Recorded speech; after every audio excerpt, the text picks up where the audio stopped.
Chancellor Peterson, President Naylor, Deans Gertler and Martin, members of the faculty and staff, ladies and gentlemen, and most importantly of all, graduating students. It's a tremendous honor for my brother and I to receive this degree. We're both humbled, delighted, and truly thankful. And to respond, I want to take just a few minutes to try and make our graduates, excuse me, try and make our graduates feel good about the world so that when they depart with their degrees, they will hold their heads high, excuse me, face the future with confidence, and tackle whatever challenge they may face. So if my remarks that I'm about to make require a title, I guess they could bear the caption, "The Forgotten Word." It's a word we don't talk about or hear much about these days. It seems to have disappeared from our vocabulary. That word is optimism. Optimism, generally understood as having hopefulness and confidence in the future. Well, you might ask, how is it possible to be optimistic about the future when you only hear or see in the media about terrorism, rate war more, debts and deficit, insider trading scandals, greenhouse gas emissions, nuclear meltdowns, running out of oil, and on and on. And even alleged misdemeanors recently in a New York hotel room. And how can you possibly be optimistic if you follow the fortunes of the Leafs and the Raptors? Well, here's someone that has a very rosy outlook on life.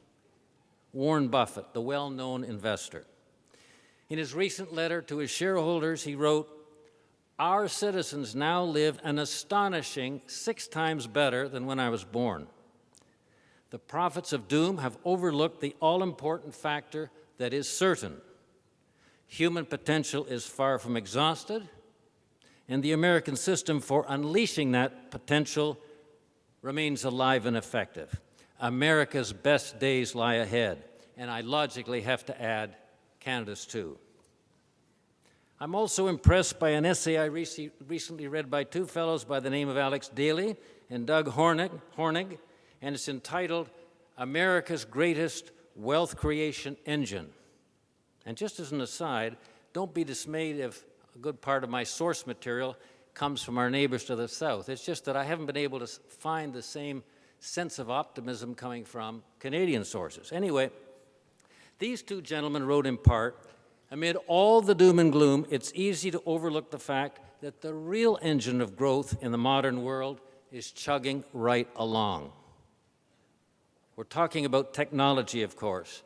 Technology is an unstoppable force. It never grinds to a halt, unquote. And they go on to say, some look at technology and they see only the downsides, the oil spills, the loss of privacy, the ugly machinery of war. But we have to recognize that technological advances have, for the most part, made our lives longer, better, healthier, more comfortable, and more fun. They say there's no reason to believe the trend won't continue, and in fact, the biotech and nanotech revolutions now underway promise to usher in a renaissance of such magnitude that it will likely make all of our previous techno-magic seem like simple card tricks. That's pretty powerful stuff, I think. And these men are not the only people thinking this way. Ironically, John Malden, who some of you will know, is a financial writer with a very large following amongst the bearish crowd. Even he's on the optimist bandwagon. He recently wrote, "Ever faster change is what is happening in medicine. None of us will want to go back to 2010. He wrote this last year.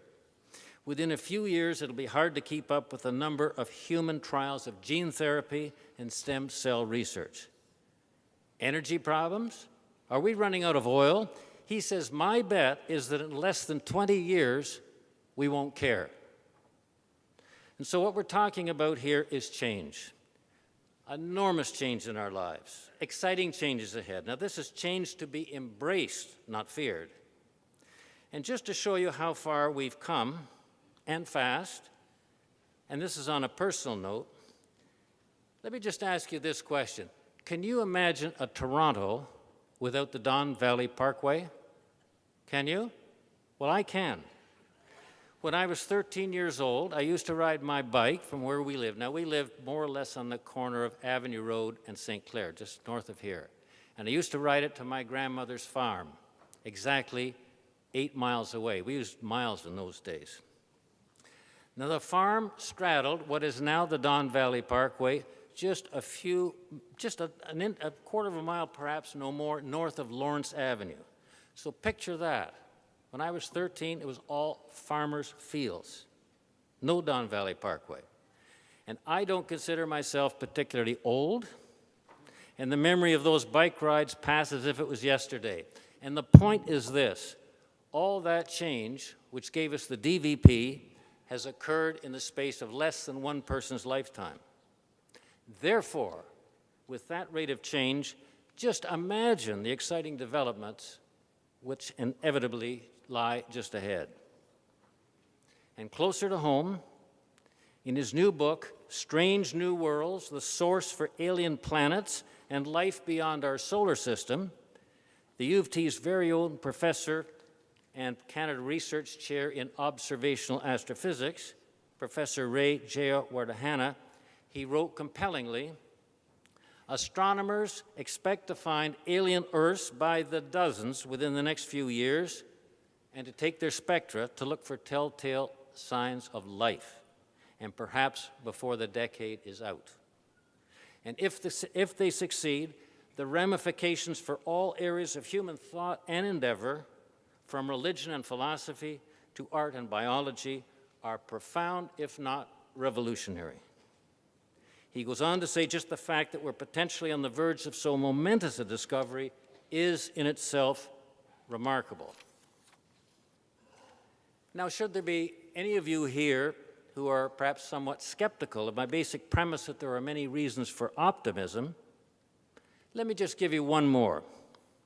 The latest issue of the Mayo Clinic Health Letter, and it's entitled Tools for a Healthier Life, lists 10 tips to help you improve your health.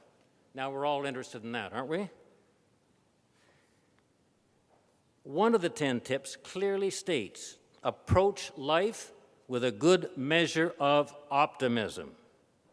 If you look on the positive side of things their research suggests, you're likely to feel better and perhaps even live longer. One of their studies of women found those with an optimistic outlook, in fact, did live longer and healthier lives. Compared with pessimistic women, now listen to this, they were 30% less likely to die from heart disease and 14% less likely to die of another cause. So there you have it. And I think most of you have heard that famous line of Woody Allen's, which is 90% of success in life is just showing up. So graduates, you have shown up, today at least. So by his definition, you've got it made. So be positive, put a smile on your face, and be optimistic, because they all go together. And let me leave you with this one final thought. Ernest Hemingway wrote his famous book, The Sun Also Rises. I don't think he'd mind a bit if we changed the title to read, The Sun Always Rises. Thank you, and congratulations.